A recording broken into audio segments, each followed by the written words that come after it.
ladies and gentlemen, and welcome to episode 116 of I Got Gameplay. Yes, it's me, it's Michael Burhan again, back to brighten your days and also to lull you to sleep at night, because I'm that great. If you're listening to this before bedtime, then great, because you're probably going to sleep halfway through it. If not, then welcome. And speaking of very welcoming today, we have also my co-host with me, the very lovely, very effervescent Miss Anina Kasky. Anina, how's it going? Hello. Nice to be back. I'm sorry I haven't been on the show for a few weeks, but I'm back. I'm here. I could just picture you just like posing when you're saying that. I'm back. I was. Yeah. I was. I thought so. You see, you just the way that we know each other so well, it's very awesome. Speaking of awesome, we've got a very special guest today, a very lovely young lady as well, and an amazing cosplayer. I've met her at the Revelations 2 event, and also have, kind of been a fan of hers since she's been on Facebook. That's the very lovely Misty Outbreak. Misty, how's you doing today? Hi. Great, thank you. For our lovely fans out there, can you tell us a little bit about yourself? Tell us what you do. I'm Misty. I started out modelling, and then I went to a Comic-Con and I was like, wow, all these people are dressed up, and I thought, I want to dress up as my favourite game and film characters. And so I did, and that was about 2 years ago now, and I've been doing that ever since. And other than that, I do a lot of pole and other modelling, and I'm really into fitness, and that's me, and I work at a laser gun arena, so yeah, that's my life. You have some of the coolest jobs in the world, literally. Do you get to fire the laser guns? Well, I'm allowed to play for free, but not while I'm on shift. Darn it. I'd be running around picking off each of the little kids. I do that sometimes. I'm like, oh, is your gun not working? Let me test it. Yeah, I think it's working. Let me just double check. Oh, yep, I'm pretty sure. Yeah, my lives are going. I know it's fine. Just stay there, Timmy. It's okay. Yeah. But yeah, it's a fun little thing. I think it's a fun little life you lead as well. So yeah. In terms of your characters, like you like to cosplay, which is your favourite character? See, I did enjoy being Doc Emmett Brown from Back to the Future. That was a great one because I was able to be like really animated with poses. I also like being Poison from Street Fighter Final Fight, and they have all left my head. Oh, and I like being Juliet Starlin from Lollipop Chainsaw. That's actually a really good game. I know a lot of people kind of hated that game a bit because I think it was more the length of it. But it was actually one of my favourites to play. I enjoyed it, especially with the big fat Elvis, I have to admit. Yeah. It was nice. Fun. It was nice and cheesy. It was very cheesy. Yeah, but it was a good one. No, I enjoyed that one. I liked her character and like some of the shots they used, like upskirt ones and stuff. Yeah, Suda is very different in terms of any game developers. He kind of naturally lets you know that he's a bit of a perv. But we love him. He's kind of one of the bright sparks of the Nintendo Wii when I was first introduced to him with No More Heroes. And it was actually the first show we ever did on I Got Gameplay. We did a retrospective on him. He's just hilarious to be around. And also, for those who don't know, it was actually written, the premise of the story was written by James Gunn, who is the director of Guardians of the Galaxy and also from Troma fame. So there you go. Yay. Yeah.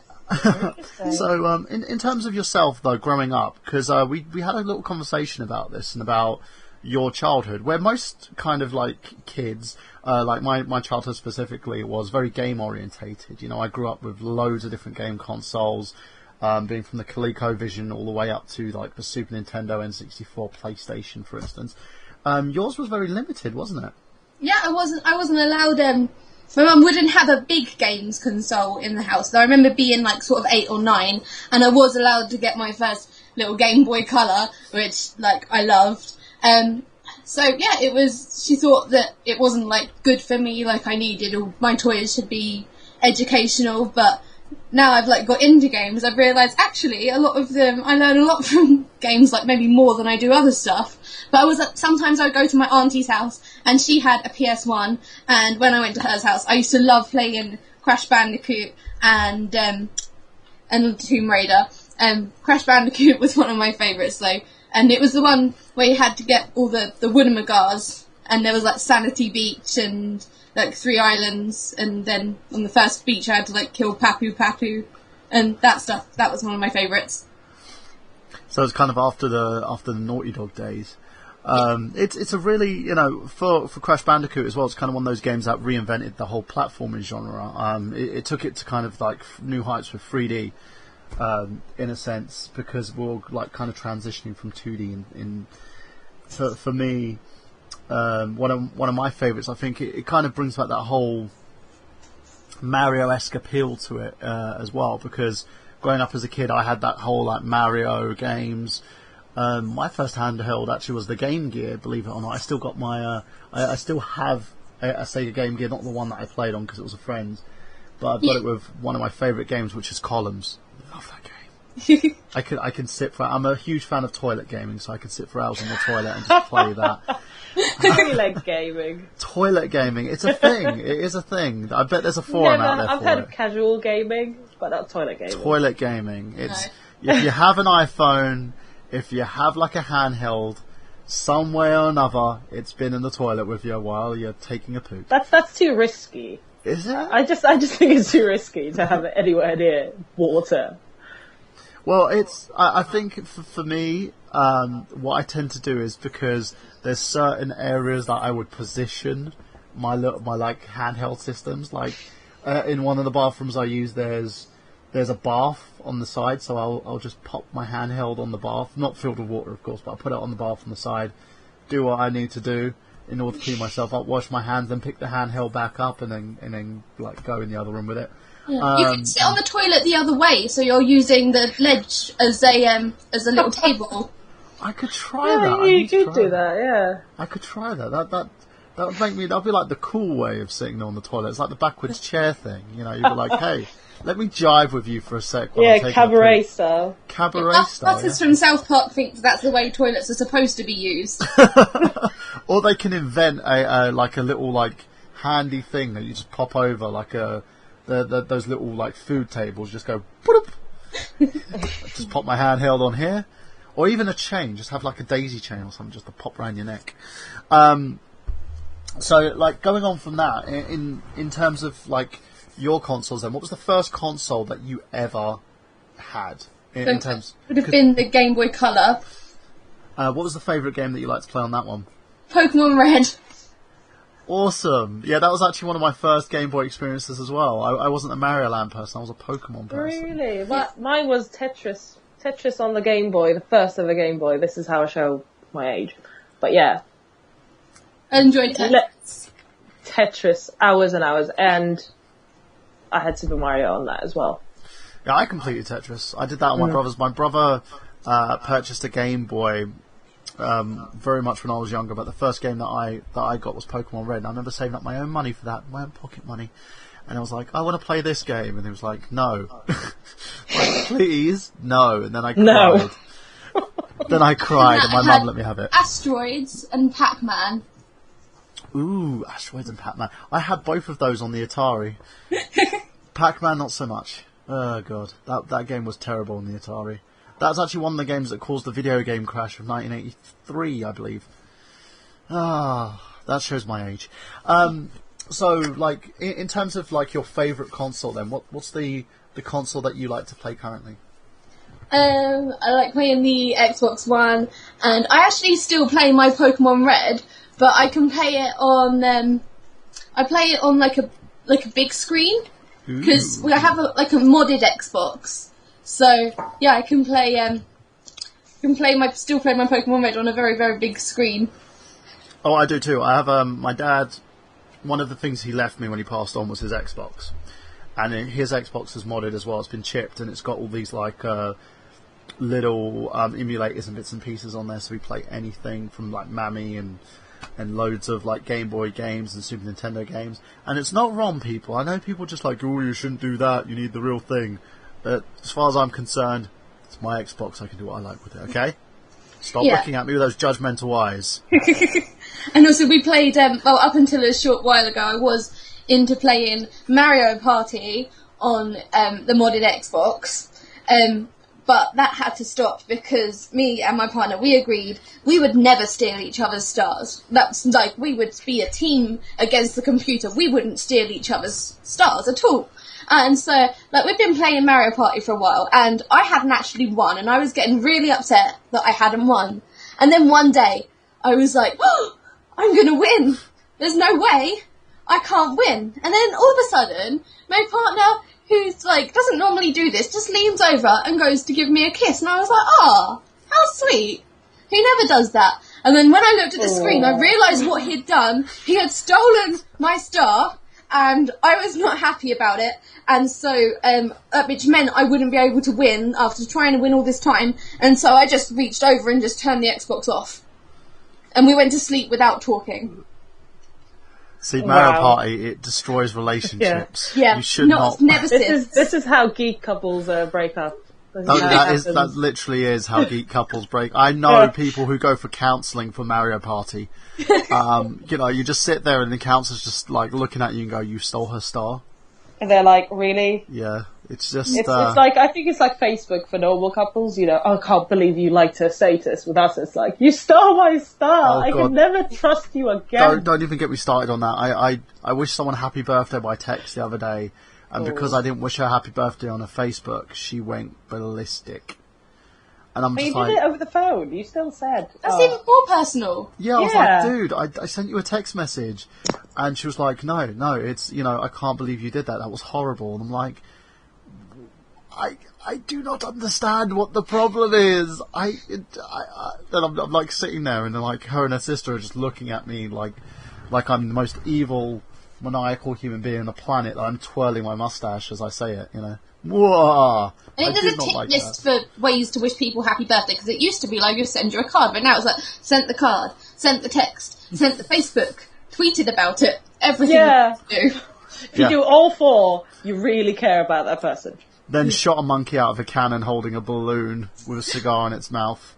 With like a big thing, get air writing. It's like, air writing. Yeah, you didn't pay that guy to air write my name in the sky, you bastard. Make an internet meme. Yeah, it's got to be everything. You've got to make sure that everything is in place, otherwise you are the most vile and sadistic human being on the planet. You're worse than Saddam Hussein. How dare you?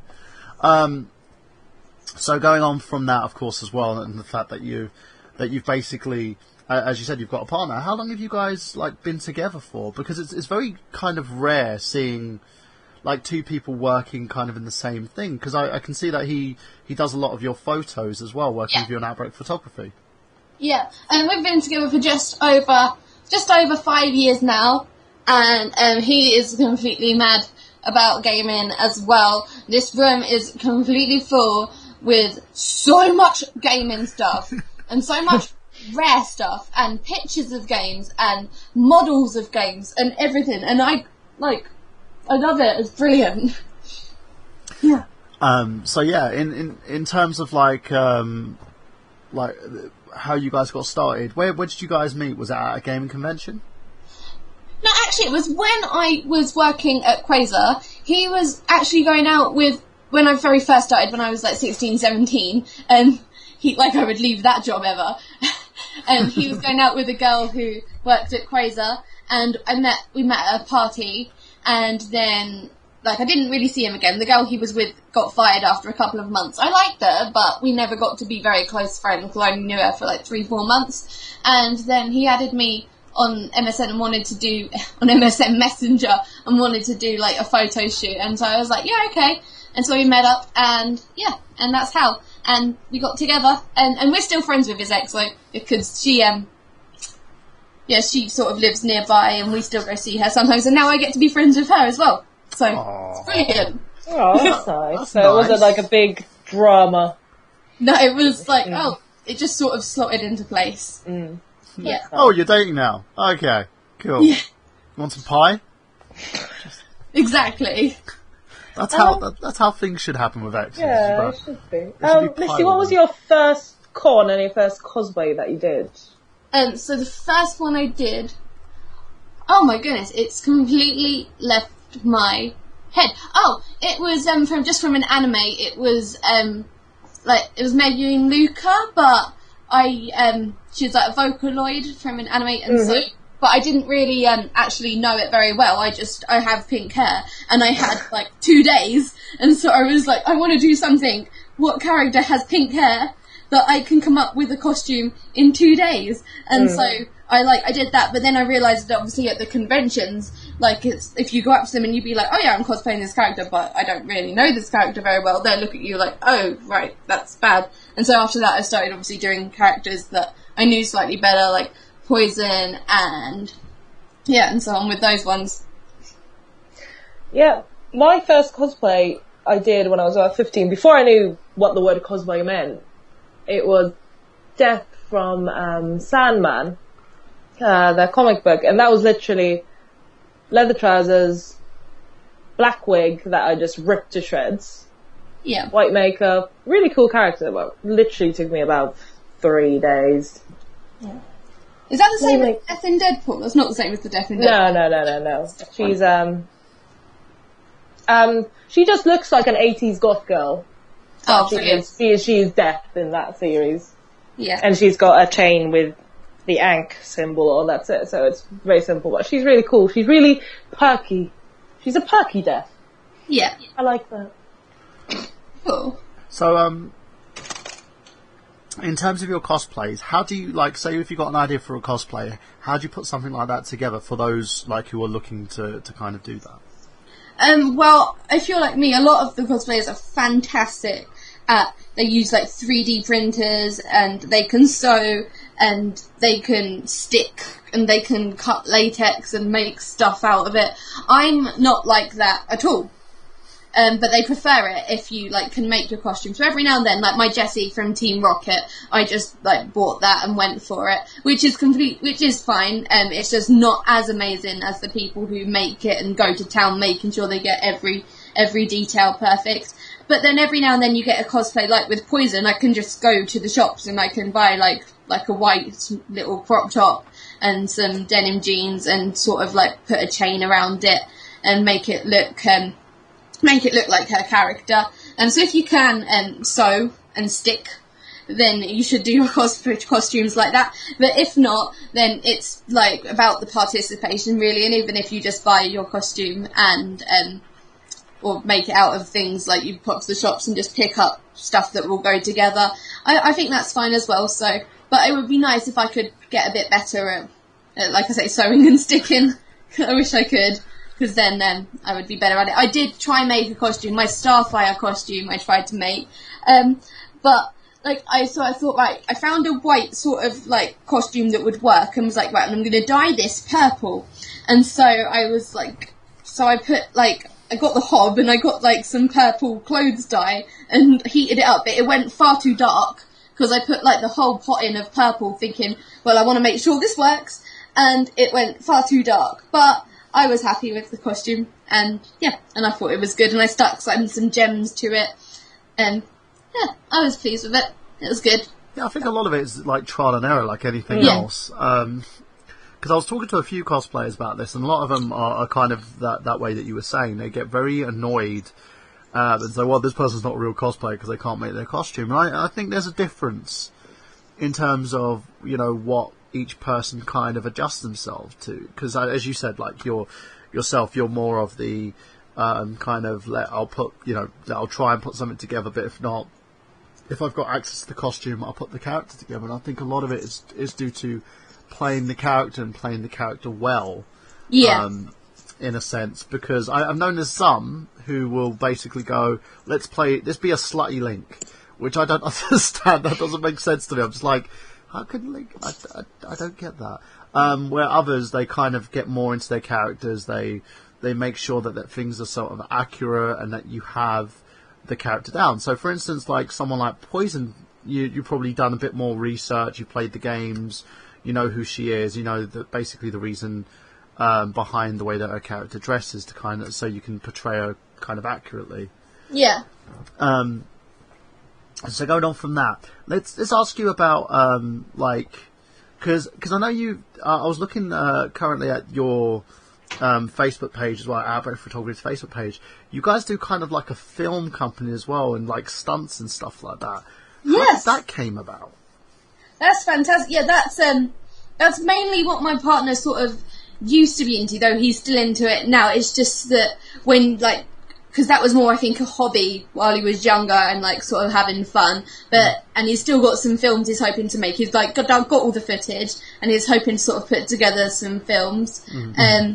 But, yeah, more nowadays he's doing the photography just because it's, I think it's better work, and now he's older, it's like, okay, yeah, need to get the work rather than the films. Although, we are still doing a bit of the filming, and it's great fun whenever we get a chance to do that. He always comes, and whenever I've got like a pole event, he'll come film that, and yeah, make little videos for me out of them. Well, let's ask you a question about the pole events that you do. What are these events entail? Because I never knew like there's so much else to it. Because when you think of pole dancing, you think of kind of like strip clubs or pole classes, but there's a lot bigger spectrum to it as well. Oh, it's obviously there is the sexy side to it, but then, and like that is still, like, I still completely respect the sexy side to it, and it's a bit of fun to do a sexy routine sometimes, but it's like gymnastics, except the bar is vertical. Yeah, it's incredibly acrobatic. You need so much strength and flexibility to be able to do it. Yeah. I was working at an event, and they had a male pole dancer, and he was amazing. He was like Prince of Persia. That's what he was. And you could see all the men sort of in their suits in the room going, you know, what's this puff gonna do? And by the end of it, he had a standing ovation because he was just mind-blowing. Do you know his name? I might know him. No, I don't. I can't remember because I was just doing, back in the day when I did catering, just doing the catering for that event. And I remember they hauled the pole on, you know, into this massive hall where they were having this dinner. Yeah. I just remember he has a shaven head and he had sort of this Prince of Persia look going on. Yeah, that wasn't me, I swear. Yeah. Yeah, that's not what I do at night. I fight crime in Gotham. Yeah. Are you sure? Get the billowy white trousers out. Yeah, I do that, and I dance on the pole for businessmen and executives. Just like, hey, it's my Prince of Persia thing going on. Well, he was much more. He was more about the acrobatic side of it rather than, you know, the sexy side, the classic side. Yeah. He was, I've done a few courses on pole dancing as well, and it's so much fun. So much fun. Yeah. And all the girls who do it and all the boys who do it, they're such nice people, and like, since doing pole, I've got a whole nother big group of friends as well. So I've like friends from Comic-Cons, I've got friends from pole, and then obviously the friends you went to school with and work with, and I'm just got so many friends, and like, I never thought my life would be like this with so many friends. Mm. Yeah. Was your first class, did you leave the next day going, I'm in so much pain? I have muscles in me that I never knew I had in pain. Yeah, I felt sick with pains in my arms. It was horrible. Yeah. And like my abs, like, looked everywhere, was killing, and it was brilliant. Like, but it was nice pain. Yeah. No, the next day, me and my boyfriend went to the cinema. I was literally like, don't touch me. Yeah, honey, can I have a kiss? Hurts. No, go away. Yeah, everything hurts. Don't cuddle. Yeah. No, go away. It hurts. And I was like, this is all mine. All my popcorn. Go away. That's how much pain I was in. I understood. Well, it reminds me of my first time doing, when I was doing professional wrestling, when I attended my first class, I came out of it and I went to work the next day and I could not move my arms. My tendons were sore. So I'd like, every time I had to pick up the phone, because my job was picking up the phone most of the time, I was like going, yeah, and the nurses were just looking at me going, are you okay? I'm fine. Just, hello? Speakerphone. Yeah, it's just like, I need to press. It literally took me about 2.5 minutes just to get my finger onto the phone. And as soon as I got home, I kind of like slept for hours as soon as I got in, because I needed to get my muscles to recuperate. It was ridiculous. But it is one of those things. You kind of use these muscles that you've never used before. Then it gets used to it, and then your body kind of adjusts to everything, which is a good thing. And it's and I think anybody who can do anything athletic needs to be applauded. Because I want to do wrestling as well. That's my next world I want to conquer. Ooh, what, pro wrestling?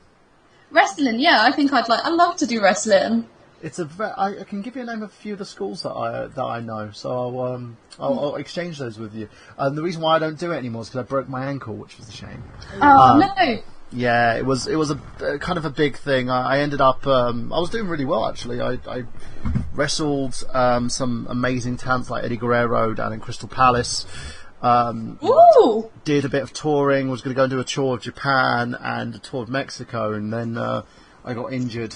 So I had to basically say goodbye to it because I was a stubborn git and said, "Oh, yeah, I know this is my ankle's torn, but I'll go back in the ring anyway." And then you let it heal. Yeah, didn't let it heal, and then I ended up basically having my ankle tear itself off the bone, which was fun. I was in a cast for nearly 6 months, and it still kind of hurts as well. It's not really great, but I do know the name of a few schools, and I think you probably would excel at that.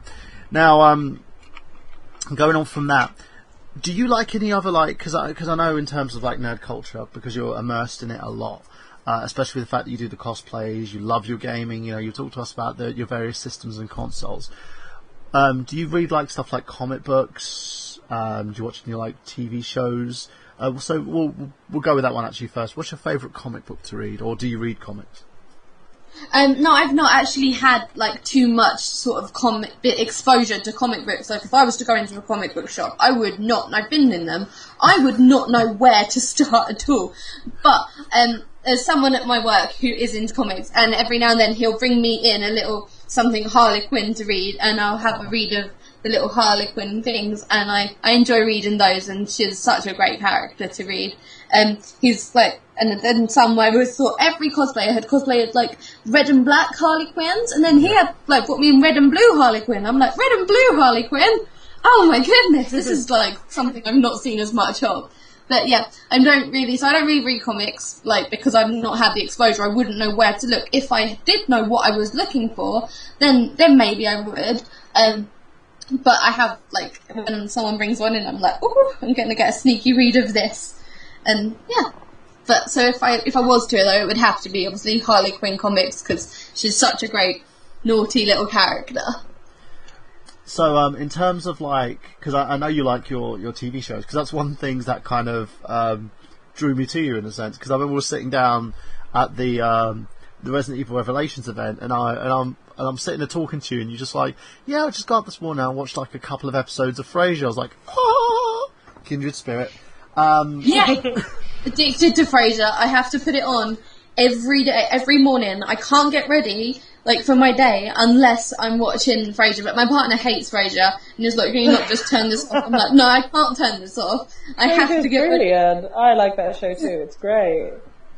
Yeah, it's only like, I remember Michael posted yesterday about Michael Keaton being his, like, the best Batman, and I was like, Michael Keaton, that's Lilith's sociopathic half-brother, who, like, pretends to be in the wheelchair.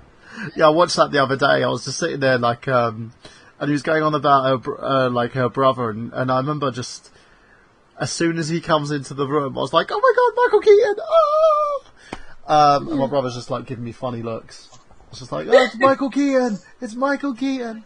By the way, guys, he didn't win the Oscar for Birdman, which I think is a shame. I think he's for those, I think he really needed it as kind of that shot in the arm, in a sense. I don't even know who I won. think he'll still rejuvenate his career.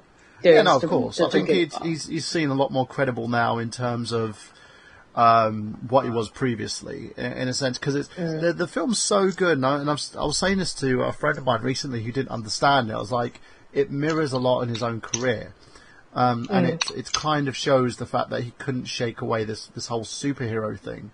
He's known definitive as Batman. A lot of people call him as the Batman, in terms of the film adaptations, because he was seen as kind of a small, scrawny guy. No one understood the reason why he was going to be playing this character, and he doesn't really have that much of an acting background. He was never like a classically trained actor. He wasn't trained in kind of Strasberg or Meisner or even Stanislavski in a sense. He was just a guy who worked as a producer on Mr. Rogers' show, and then ended up getting his own kind of show from there, and then eventually, because of his improv skills, he then got cast in like loads of TV shows and movies. So, you know, he's not the conventional type of actor, but I think he's so good because he's progressed over the years.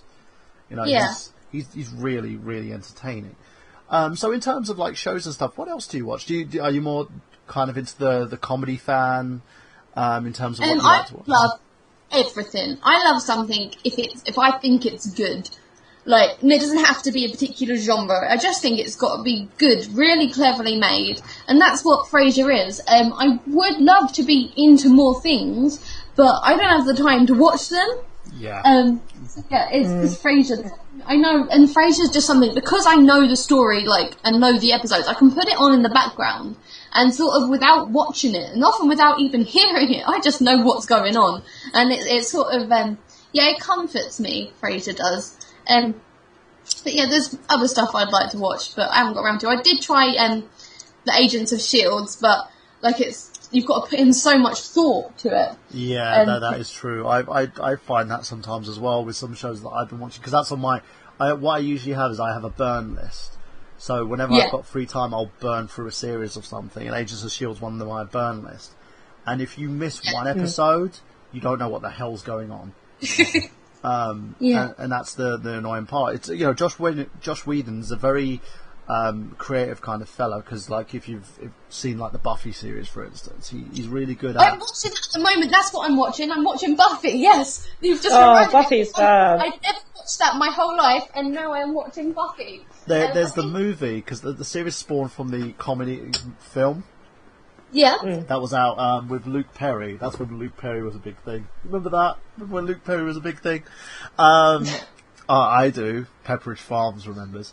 And, I vaguely do. What's happened to Luke Perry? I don't know. He looks the same. It's actually quite hilarious. But yeah, it spawned from that, and Josh Whedon was one of the guys who actually wrote the original. So he had the rights to it and then made the TV show. And the TV show is so much better because the humour's still there, but it's more a lot darker. You have the whole Scooby dynamic, so you've got this like person-to-person interaction between her and everyone else, who are a bunch of nobodies, but end up turning into like building their own characters. And he knows how to build these characters so well and create such an amazing universe in a sense. It's one of the reasons why I love like Supernatural, for instance, because it kind of has the same dynamic in a sense. It takes away some of what made Buffy so great, and you know, does it with its own sort of show. And with that, it was a shame that they ended up ending it eventually. They finished it, and it was kind of they gave it kind of Don't give it away. Yeah, they kind of had the open-ended finish, but it was a very good finish. It was kind of one of those things where you can sit there and go, okay, it's ended, or from other, you know, and they've continued it in comic form anyway. Where you could sit there and go, oh, you know, that works. Maybe I'll read the comics and continue watching that. So it's really good, and he always does the one thing which I think a lot of directors and writers don't tend to do, which is he can build a strong female character.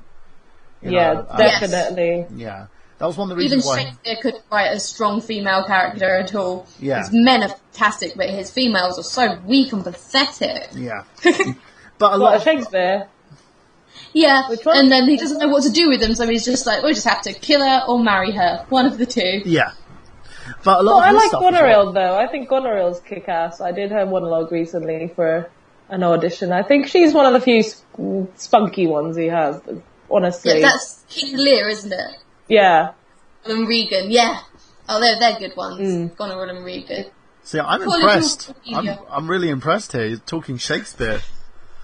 Yeah, so that's what I was into when I was little, because my mum wouldn't let me play games, so I was like reading Shakespeare, and all the other kids were playing games. Let's read comic books. Now I'm just going to basically read about I've got Shakespeare edition with Misty Outbreak. Yeah, But that's really, really interesting as well, because it can show something in terms of like the way that you are and the way that you've actually grown up in comparison to some people. A lot of people don't even know who Shakespeare is. And I think one of my defining moments for Shakespeare is like the fact that one of my favourite characters is Macbeth. I love him because he's such a diverse kind of individual, because he goes from being this, again, like a kind of a manipulated guy who's supposed to have a moral compass, to turning into, like, especially with like the help of Lady Macbeth and the little kind of thoughts been put in his head by the witches, he turns into this corruptible, uber paranoid psychopath in a sense. And eventually, like, everything that happens in this play sort of comes to pass, and it really intrigues me because I love characters like that. The most fascinating ones I find are ones that are not normal conventions. They're very different. You know, it's one of the reasons why I like characters like Dexter, for instance. When I watched that show where Michael C. Hall did that character, it's very he's not a conventional. You know, he's not considered normal by people's standards, but he would always find a way to act normal. So it's kind of going through the whole mythos of like serial killers. American Psycho is another one with Christian Bale.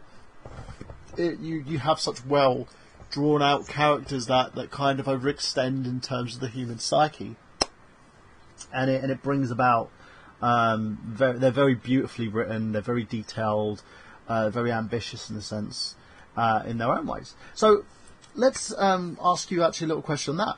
Where do you see yourself in, say, the next 5 years? What would you like to kind of progress into? So in terms of cosplays, I would like to have know how to, as I say before, sew and stick. I doubt I'll ever get to know like how to use a 3D printer at all, but never mind that. I would like, obviously, to have a little bit more money in order to to learn that. So I do need to leave my lovely job at Quasar and get something a bit more grown up and realistic.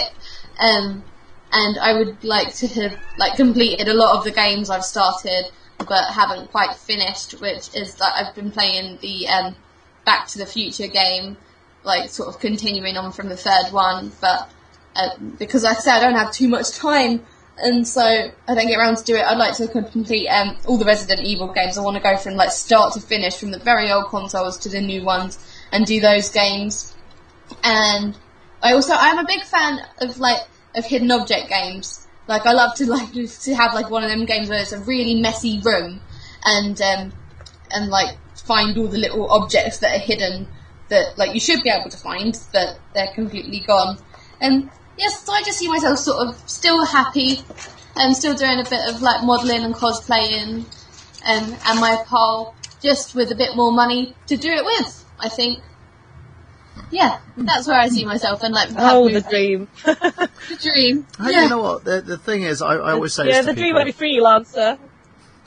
Every freelancer is to have the money to be able to do all your creative things. Well, I always say to people, when it comes to it, you know, it's doable. You know, I've one of the guests we had on the show as well is like Megaran. He at the moment is doing so well, and he basically went from being a as he puts it, a rapper teacher hero, in a sense, because he used to teach, you know, kids, and he was doing this music thing on the side. He was like, you know, no, people said, oh, you can't rap over video game beats. You can't it won't be successful trying to be an independent recording artist. And he's done so well on his own. You know, it's one of those things where you can't ever say never, in a sense. And it's one of those, and that's what I want to bring out to you guys out there. Don't ever give up on what you want to do. If you want to do something, you got a game plan, you know what you want to do, and you know how you want to do it. Do it. You know, there is no reason why you shouldn't. You know, but you've got to be smart about it. If you're gonna do it and you're gonna need a bit of an additional income, get the secondary job. Do the secondary job. Make sure it's something that you can tolerate, that you can have fun in, while you're doing your thing at the same time. If not, find ways to kind of fundraise and get yourself through it. Like, you know, developing a fan base and doing stuff like Indiegogo or Kickstarter to kind of help you out, or even release a Patreon. So, Misty, that's another thing I want to ask. Are you very active on social media, such as YouTube, for instance? Not so much these days. I did try to be, but like I said, I've got to work. I don't have the time to do my YouTube. I would have liked to as well, but I don't know, maybe I'm just... Not that I'd say I'm not interesting enough, but like I need the time to sort of like sit down and think like I want to make a nice video this week for you. What am I going to do? But I think rather than I can start to like, get back into my YouTube, just not making a video every single week. Just give something, just like do something and give it out there every couple of months. That's what I would like much rather be doing. As for social media, I'm active on Facebook. I've got an Instagram. I've got myself a Twitter.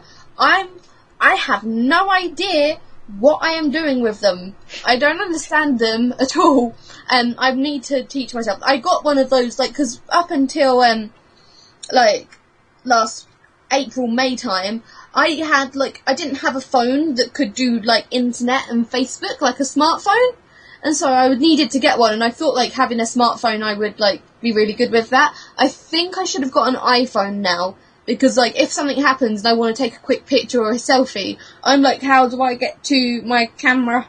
Or when one of my friends at Pole will do a fantastic move, I'm like, let me just get my camera. Whereas the people with an iPhone just go flick, and there's a camera, and there's a fantastic photo. Yeah, so... Yeah, the great thing about it... Yeah. The great thing about the iPhone is you've got there's a little camera thing, and all you've got to do is just, like, flick it up, and camera, done. Yeah, that's what they've all got, and that I should have got. But everyone told me to get not to get an iPhone, to get an Android, and I hate those people for now that I'm stuck with this Android. Damn you, Android people! Look what you've done. Yeah. You can't take photos in Pole. It's your fault. Hold your heads in shame. It's disgusting. No, but it's agreed. When it comes to social media at the moment, things have gotten so much harder in terms of the way that we put out content. I'm very active on YouTube myself. I do my own little review shows and stuff. And a lot of people say to me, with what you do, with the content you put out, you should have a bigger fan base. And it doesn't work like that anymore. And it's kind of a shame, because usually, you have certain people that kind of can make a living doing, what we tend to go out and do at the moment. And, you've got cosplayers out there visiting cons, getting paid sponsorships, and working to kind of continue to subsidise their income, where now, with a lot of people who are just starting out, they're kind of, those doors are kind of slowly closing in a sense. But it's as I said, it's still doable. It's still something that you just got to work hard at, and it's just finding the hours in the day to do it.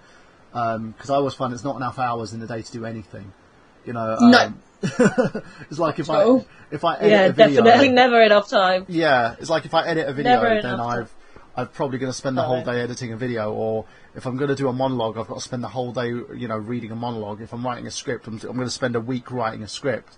And you're sitting there trying to find the hours to do everything else. It's like my room. You're saying your room's a tip? The room I'm sitting in at the moment has got console parts lying around. I've got a box there that I still got to send out to Rob Man of Castlevania Lords of Shadow 2. In there, it's like the special edition one with the casket and stuff, which was a present I got from ages ago. I've got towels, clothes, shoes, paperwork. I've got loads of stuff all over. Oh, I've got my Cicely Berries, Finding Your Voice, on the floor as well. So yeah, I'm basically if you're looking at slobs, I'm probably the #1 slob at the moment, and that's fun. That's literally, my flat is just full of junk because I'm not in there most of the time. It's just like, hey, I'm home. I'm just gonna walk over the junk and just lie down on the bed. I'm not gonna clean. I'm not gonna clean. I want to clean. But yeah, so in terms of yourself, if you could be any video game character, say like you had the choice to be any character out there, in current gen games and retro games, who would you most like to be? And it's anybody. It doesn't have to be someone that you can basically put together the costume for. If you had the choice to be anyone, who would it be? Just be them. Yeah.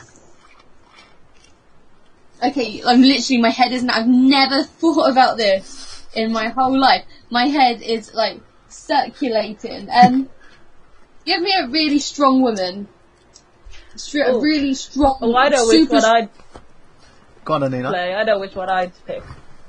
What came to my mind at first, and I think I'll stand by my choice. I think would be Lulu from Final Fantasy VII, because she can do magic. Yeah. And she has a little Moogle. That makes me happy. You have a cute little thing that's alive, and you have magic. And she's got an amazing wardrobe, so the essentials of life just there. Agreed on that one. Looking at my games, thinking, like, trying Powerful to... magic, animated. something. Okay, I think I'm just going to be the little Pokemon character in my Pokemon games, because wouldn't that be just the loveliest world to be in? Which is just who is your favourite Pokemon, by the way? It's one thing. my favourite Pokemon. Oh my goodness! There's so many. You're asking me things. Squirtle, because it's original and it was always the one that I had from the beginning, and it's my little Squirtle. I think I'll have. He also has awesome shades. Yeah. If you watch the Pokemon anime, he has awesome shades. He's got great. I like the voice. I like the sound he made. Squirtle. Yeah. Squirtle. My favourite actually is Charmander, because I like my little fire Pokemon, especially if you can basically raise him to a suitable level. He can burn the crap out of anything. So I just sit there and I'm like, yeah, you Charmander, you do that, you burn that person. I become a bit of a pyromaniac. I'm very weird in my Pokemon games. I'll just sit there like, burn it. Then 6 months after, when you're like cleaning up ashes. Yeah, burn them. Burn them. I like to be cleaning ashes all the time. I like Squirtle, so I must be a Hydromaniac. I think it's a smart move as well if you're playing the classic games, because the first badge that you get is the rock badge. So Squirtle can actually like destroy any rock Pokemon. Yeah. When I tried starting with Bulbasaur, I could never beat Brock in that first gym. Yeah, when I picked Bulbasaur. He's the worst one to pick out of like the original Pokemon for some reason, because he's like grass type. And you're sitting there and you're just like... He is, because he's like a flower. Yeah. But when he gets, like, when you evolve him, he's a lot better. So what I tend to, I kind of cheat a little bit. So I'll go into, I've got Pokemon Red and Blue, so I'll go into Blue and I'll connect both my Game Boys. So I'd have Charmander, Squirtle, and Bulbasaur as my starters. So I'd have all three of the starters in one game. And wow. My friends always used to sit there and just look at me and go, "You're a git." Like, yeah, how did you get them all? It's like, I just had loads of friends with those Pokemon. Yeah. I bet you had a lot of Pidgeys to build those up. Yeah. It's all it is. You just like fight some random Pokemon, you capture them, and then when you go in there, you just basically just keep trading and trading and trading until you have those free. But I did that recently as well with X and Y, because I've got X and Y for the Nintendo 3DS. And what was the new one? My brother got me a new one for my birthday. I believe it's Soul Sapphire, I think. Don't kill me, people. But yeah, it's basically the other new one that's just come out in December. I haven't played that yet because I've just been too busy. I've been sitting there like, I want to play it. I want to play it. I want to play you. Ooh, editing. Got to edit a video. Oh, casting. I've got to do it. Too much to do. So yeah, I've kind of killed my hopes and dreams of actually. Yeah, that's me. You just sit there and you're like, I want to play. Someone goes to me the other day. What Definitely. do you do for fun? Edit. What's that? What's free time? I don't know it. Yeah, I was like, the stack of games I've got to play is about 20. I know, it's literally... And when I get half an hour, I go... No, it's the same thing. It's like when you get half an hour, you want to play something you already know, so you're not learning. Yeah. Yeah, I know what you mean. Like, you want to get... When the new game, you want to have, like, a good 2 hours that you're going to get into that. Like, you focus your time on it and get into the story. Yeah. Mm-hmm. And that's the thing, you don't want something too complicated. Currently I'm playing Dragon Age Inquisition for a review, and I'm not even a quarter of the way through it, because I have to keep putting it down and doing something else.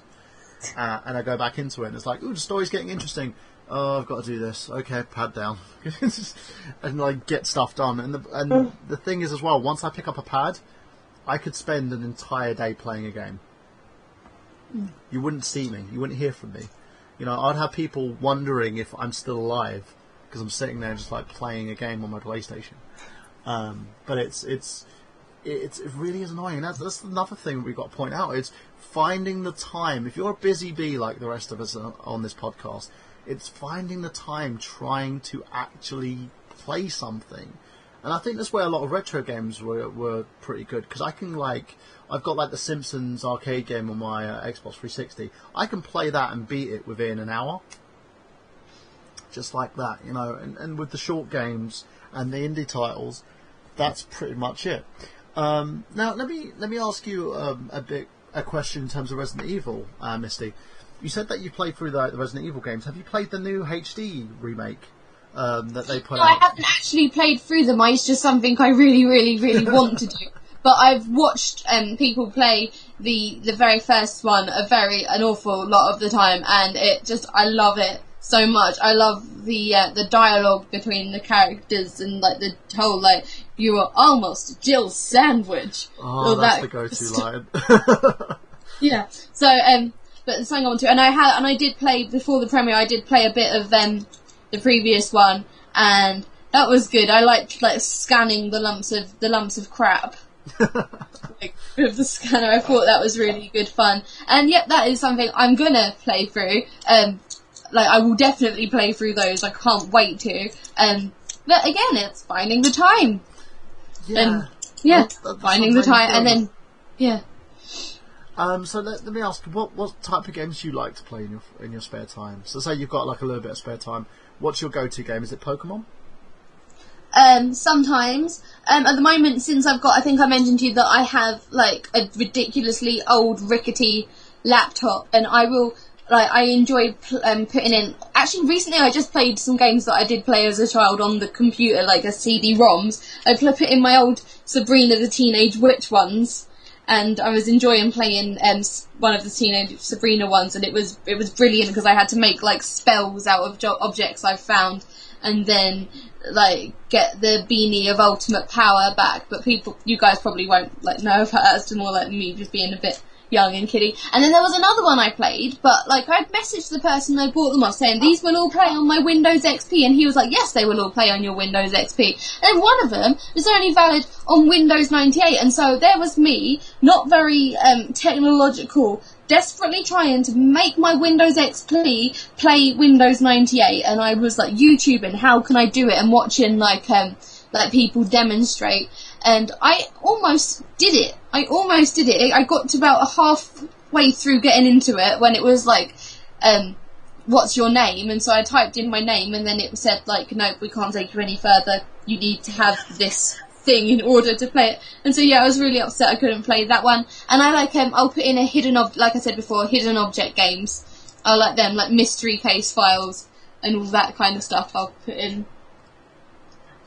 Oh, and obviously the Back to the Future game is what I'm into at the moment, playing the new one. Is that the Telltale one? Yeah. Yeah, that's the one. So tell us about that one. How far have you got on that game? I think I'm might have just finished the second chapter I'm on, and so in the first bit, he's finished, he's killed the he's gotten back into the future, but then he has to go back to the future.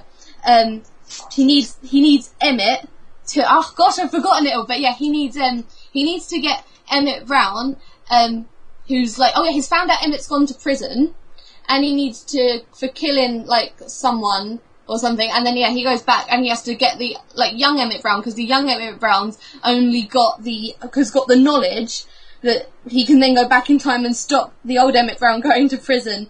The young Emmett Brown doesn't want to talk to him, so I have to find a way to make the young Emmett Brown talk to him, and then the young Emmett Brown can't see the old Emmett Brown, because obviously then he'll be freaked out by seeing his older self, and that's a really good one. And then he goes to I spent this level took me about over an hour. He goes to the young Emmett Brown's house, and he has to like sort of they have to really quickly come up with this sort of potion, but then he's getting told off by his dad, and then I have to sort of listen out to what he's saying, to what I have to do. So if he's like, oh, and something about food, that's like, right, I've got to feed the fish, and then I'm listening out to what he's got to help make an explode, and then I have to quickly make it explode. So he's trying to work in the words with his argument with his dad that I can hear, and then I've got to quickly run around the room doing all the things he's saying, and it took me over an hour, because it sounds easy, but it's not easy at all to get that bit.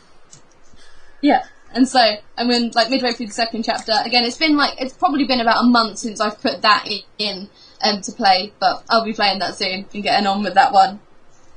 So, in terms of like Back to the Future, have you like watched the movies? Over and over and over and over again when I was younger. I'm less of a fan of the third one, but it's because it's brown. Like I like films and games. I prefer the sad to be more colourful, have lots of like pinks and reds and blues and greens. But the Wild West, like sort of Back to the Future, it was so brown and dingy that I prefer to watch the first two, where it's like bright hoverboards and bright clothes and all 80s and things like that. Yeah, in 2015. No, I think the third one was the one, like, it's kind of like Marmite to some people. Some people loved it and thought it was one of the best ones. Others thought that because it was a Western, it was out of place, in a sense. Yeah. Which is a shame, because it's, the part 2 and part 3 were actually shot back to back. So it was shot as a continuous movie, and then they just chopped it up into 2 films. Yeah. But it was one of those where I found, I like the first one. I like the second one. The third one, I like it, just because the fact that there's a lot, it's kind of meta in a way. Because you have, like, Marty's basically, like, saying he's Clint Eastwood, in the movie as well, and he uses stuff from, like, The Man with No Name, where he gets shot by Biff. Biff's, like, great grandfather.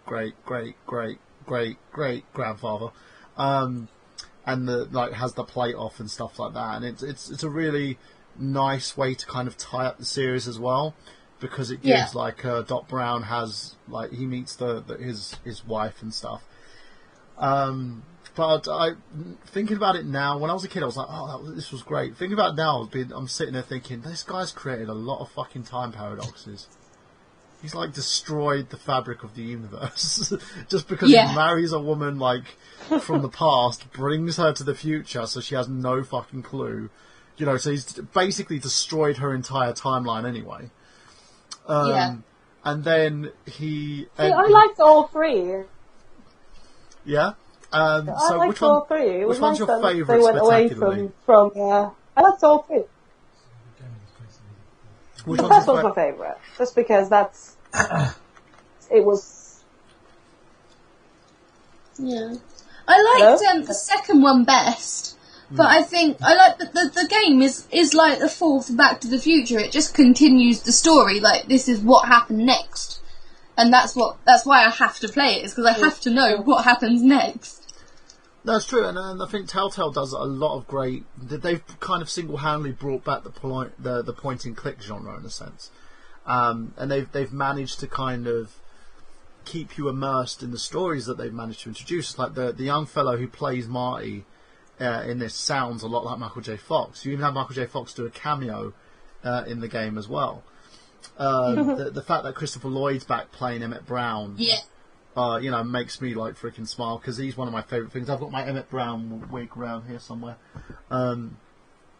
because I do my stripper Doc Brown sometimes, and it's it is one of those things where it's timeless, and I think a lot of like nostalgic stuff that's kind of being repurposed now is timeless. And I actually want to ask you a little question, because this is a debate that I'm having with a lot of different people about the new all-female Ghostbusters movie. What's your take on that? Do you like the idea of that? Do you think it's something that would work, or do you think, meh? My partner thinks meh, but I like good female. Like, I will watch something better if it's mostly women. I'll enjoy it. I love women characters, and so if it's well characterized, I think I'm gonna really enjoy it. I'm not ridiculously obsessed with the first Ghostbusters. Like, not like I am Back to the Future. I love Bill Murray, like, oh, Bill Murray, but he is my god. No, I know, but I think it might be good. Like you can't knock something until you've watched it, until you've seen what they've done with it. I think so. I think it could be good. The thing is, I don't mind this, but the one thing that kind of peed me off, and it's Paul Feig when he went out and just basically said, we're not going to acknowledge the previous two movies and the game, which is like basically three parts to that story. And I sat there and I thought about it and thought the least you could have done is brought Dan Aykroyd in, you know, because I know the other cast members, like for instance, Ramis has passed on, you know, God rest his soul, so he can't be in it. Reitman doesn't want to direct it. The guy who played Winston, I keep forgetting what his name is, doesn't want to be in it as well. And Murray doesn't want to be in it. And the thing that I would have done is I would have gone the route of having Dan Aykroyd in there kind of mentoring these women. So it allows to bridge the gap between the other series of films and this one. And the issue that I have with it is that he's just like, no, don't want to acknowledge it, but I'm still going to call it a Ghostbusters movie, which is where I think is where you kind of piss the fans off in a sense. But Yeah, I'm up for seeing a strong female cast. I don't mind seeing an all-female cast. The thing for me is you just got to acknowledge what you're trying to, the material, you know, the previous material, acknowledge the fact that this exists, rather than just, you know, saying, you know, it's going to be an all new, it's going to be its own thing, which is a shame. So, in terms of that, Anina, what do you think of that? I've never asked you your opinion. The Ghostbusters thing. Yeah. Hello? We talked about this on the podcast, remember? We did. Are you pro or against? I'm gonna watch it and see what they make of it. Cool. Okay. I'm waiting to see. I'm going to see that. It's great that they make a film that's all female characters. I love that there's not enough films where there are, you know, females as like a group, as the main leads. But I did love the first Ghostbusters film, so I'm just a bit of both. Bit scared to see if they completely ignore the first two, but also excited about the aspect that they put, you know, four great women together. We'll see. Yeah, exactly.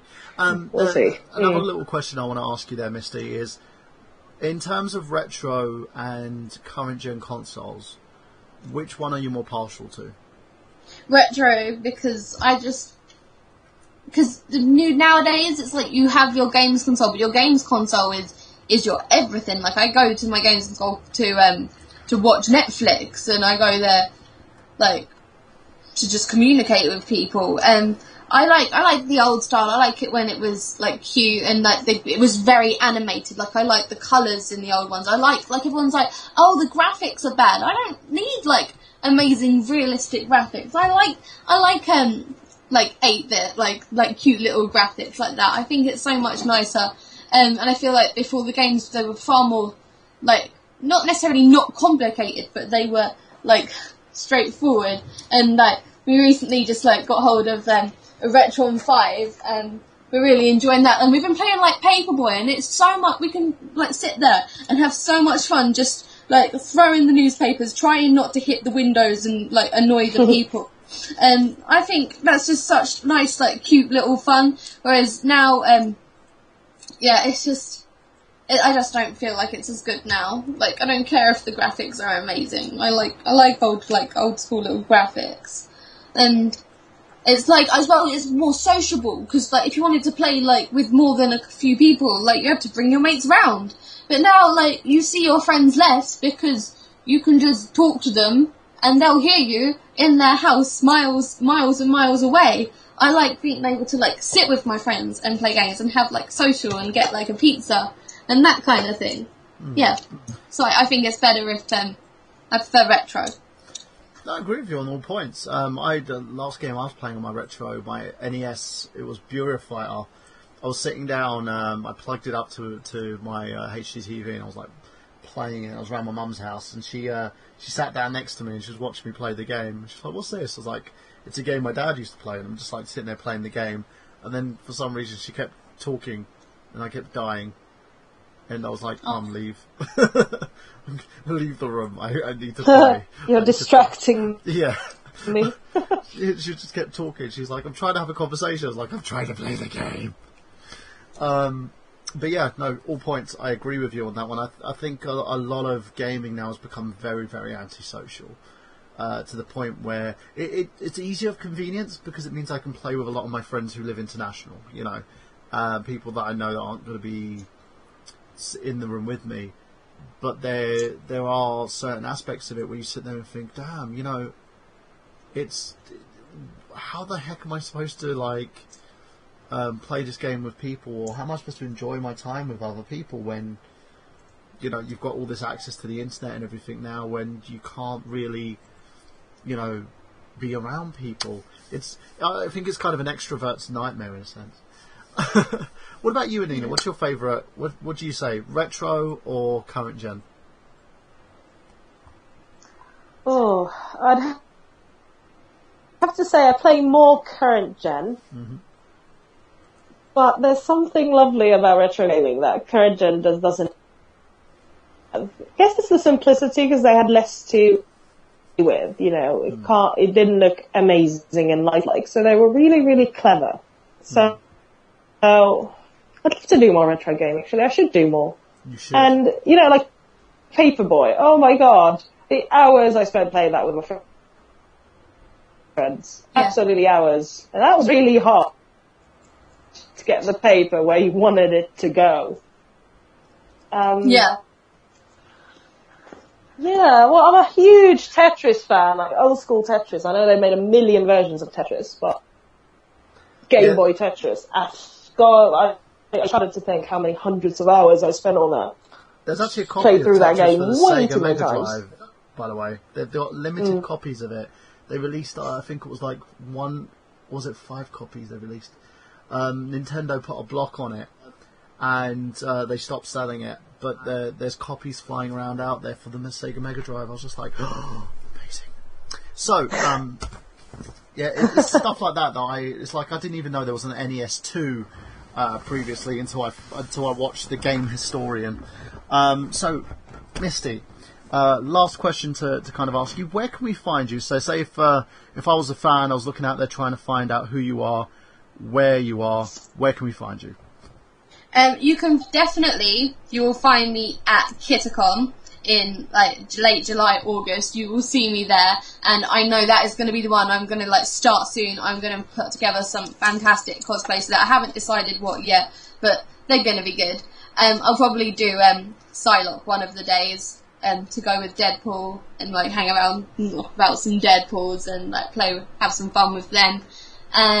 If you're going to see me at a convention, it's probably going to be on one of the Sundays, unless I've like got the whole weekend off work. I work mainly always on a Saturday unless I've got holiday, and so you'll definitely see me on Sundays at MCM, LFCC, probably LSCC as well, maybe MCM Birmingham, I'm not too sure yet.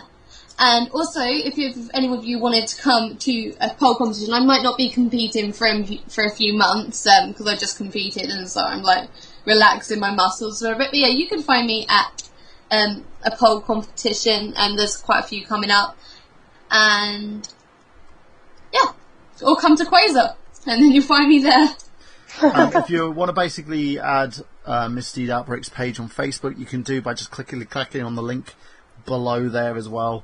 On the imaginary YouTube channel link that we'll because this is pre-tape delay, guys, so we're going to be posting that at the bottom there.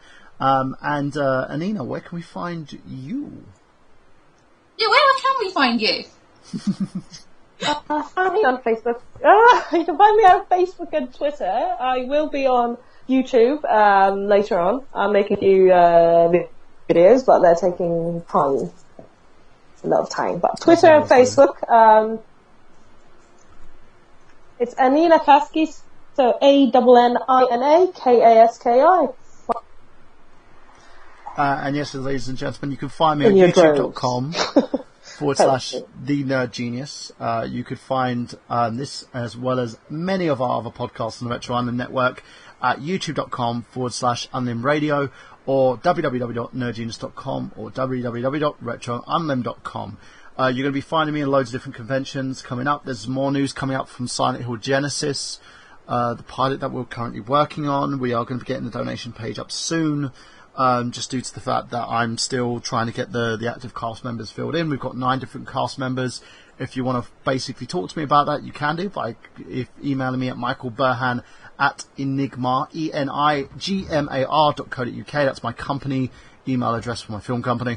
You can also find, if you want to basically play your songs and I Got Gameplay on many of our other shows, you can do by emailing me at michaelburhan at nerdgenius, nerdgenius.com.